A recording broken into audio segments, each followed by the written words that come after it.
1956 Corvette. Hang on. All right. Now, dude. Okay. It was a 1956 Corvette that belonged to my father. He bought probably in 1969 and drag raced up until 72 with a Chevrolet 302 with 12-to-1 compression. He ran Piedmont drag strip in Guilford County. He ran it at Rockingham Speedway in Rockingham, North Carolina. He ran it at Farmington, North Carolina drag strip. The car has turned 122 miles an hour in 11 seconds at Rockingham. He finished second in the Winter Nationals. He retired. He quit drag racing in 72 due to the NHRA requiring roll cages in the car. And he said he would not cut it.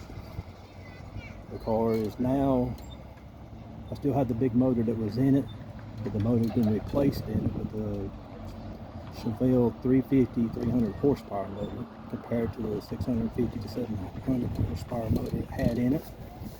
And my dad sold this car 30 years ago to a friend of his, and it stayed local, and I could see the car. My dad died 20 years ago. I could always see the car. The car would be like pristine. It would show up at my house.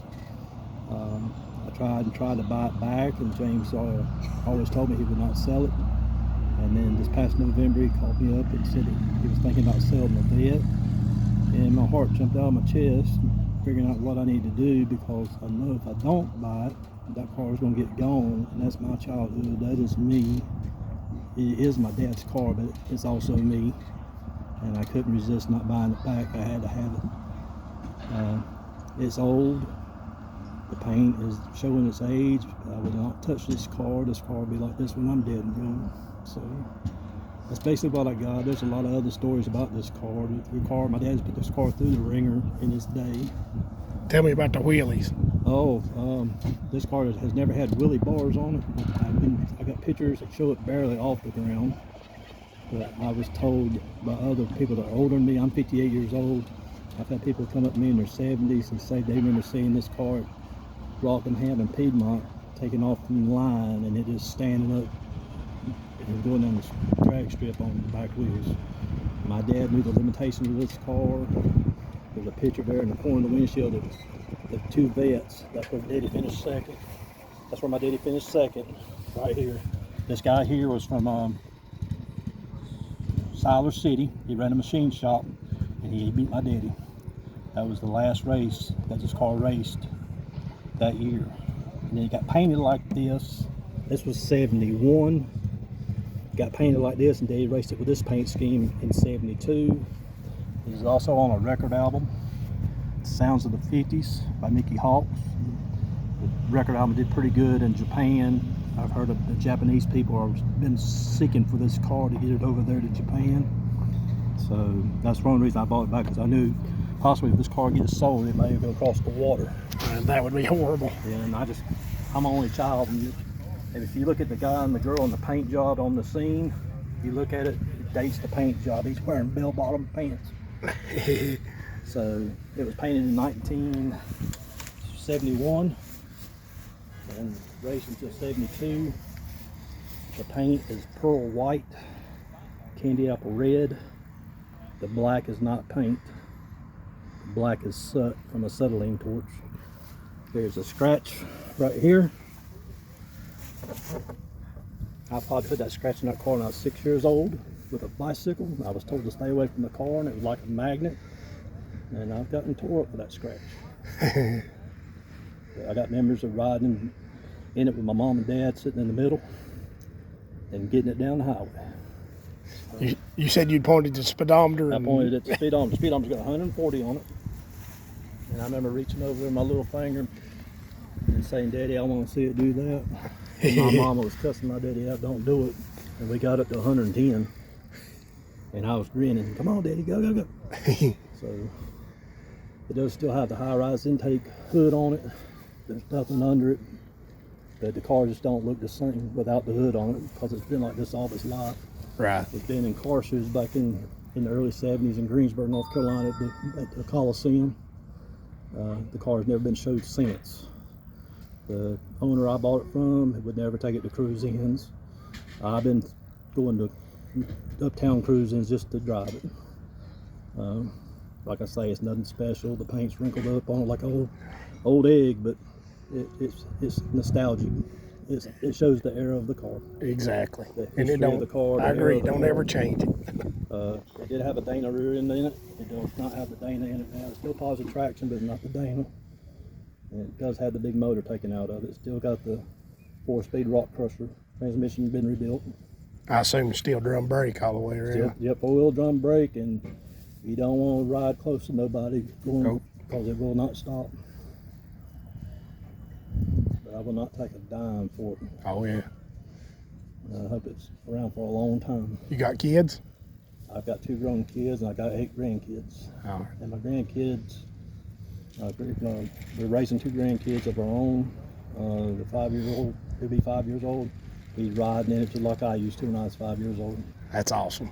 So We got to get another generation into it, or it's going to go away. oh yeah, I can't control what happens if I'm dead and gone, but I hope it's still around. So. Oh. Well, you can. You put it in, you wheel it, it can't be sold. Yeah, yeah. I mean, I've had people criticize, I've had people online, you know, the Facebook warriors, whatever, keyboard warriors. I put it on one of the Corvette pages on Facebook, and a lot of people thumbs up, like your car, and I have some gentlemen, people on there will just say, you ruined that car with that paint job, and I'm sorry, well, I ain't the one that painted it. And They got to hear the you story. got to hear the story. You got to understand. The story fits the paint job. I understand these cars look really good red and white. This Oh, car used to yeah. be red and white. Yeah. But I look at it like this. There's plenty of red and white Corvettes. Oh, There's yeah. only one in this country with this paint job on it. Correct. So, Do you know the artist that done the artwork? yes, I have to look up his nickname. I think his last name was Shepard, but they called him Shep out of Winston-Salem, North Carolina. Okay. In the late 60s, early 70s, he was really notable of painting customized vans and Corvettes. Gotcha. Okay. What was your dad's name? My dad's name was Gene Clark out of High Point, North Carolina. And your name? My name is Randy Clark. I live in Lexington, North Carolina now. Like I say, it's my childhood. I always call it my car. You know, it wasn't my car, it was my daddy's, and it was James. Technically, I'm probably the 4th owner of this car. I've heard of the history of this car. I've heard other stories I didn't know about since I've got it of this car. Roy Hill used to Roy Hill drag racing. Okay. James Hall that had it before me said that Roy Hill said, I know that car. And he said, I've seen that car run. I've never seen that car race. And a lot of people do. I've been searching. So has it been run pretty much its entire life as a race car, drag car? No, up till 72. Oh, okay. 72. But I mean before that. Yeah, this car was a drag car from 69 to 72. Okay. And my dad hardly ever drove it anything after that. Yeah. I mean, I hate to say it, and it's a bad thing to do. When I was 16 years old, this car stayed at my mom's house. My mom and dad was divorced. I snuck off in this car and got by with it. And I thought, well, if I can get by with it one time, I can get by with it again. So, At least you didn't wreck it. No, I didn't. I babied it. And then my father found out about it. He kind of ill. He said, "What'd you do?" I said, "You wrecked my car." I said, "Yeah, we're gonna wreck it. We're gonna run it 35 miles an hour." And I got a blessing out because I blow it up at 35 miles an hour. Oh gosh. Because of the big motor. Yeah. Yeah. My childhood. That's awesome. I appreciate you. Yeah, when he sold telling. this car, I always thought it upset me. I was 27 years old, and he said, "What's wrong with this?" Well, if there's anything you ever owned that I thought would be mine, would be this car. And he told me not to get attached to it. Well, it's hard not to get attached to something when you're 4 years old. Yep, that's so true. But it come back home. James was nice enough to call me back and offer it back to me. And he's got $3. And I said, "Well, about your daughters?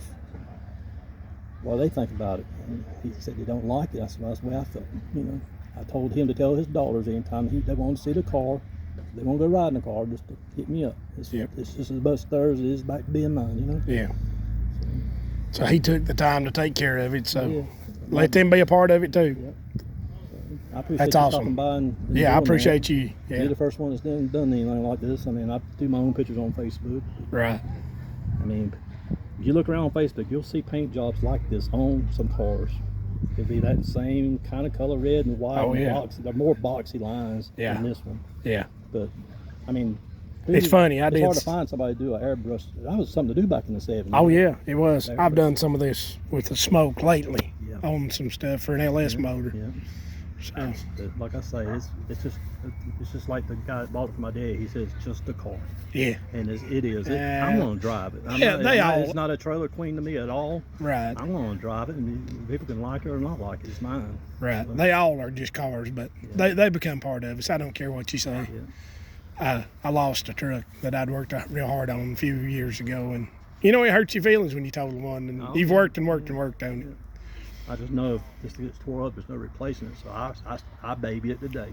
I'll get on a little bit. I don't get on nowhere near what my dad would have got on it. Yeah. I get a little squirrely. It got a little squirrely with me one time. And I thought, I don't need to do that. I want to keep it. I assume you drove it over here. I drove it over this morning at 6 o'clock in the morning. Yeah. With the top off, and my ear's a little cold though. Now it's good. Does it have a top? Yes, it's a hard top, painted up with like a T-top in the paint scheme. Just hold on, I'll show you. You got a minute? Sure.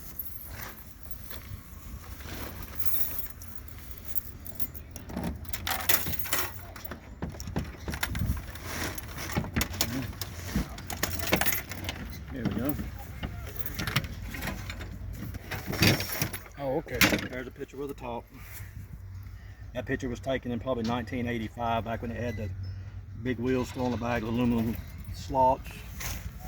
And then that picture, and like I say, it's on the cover of a record album.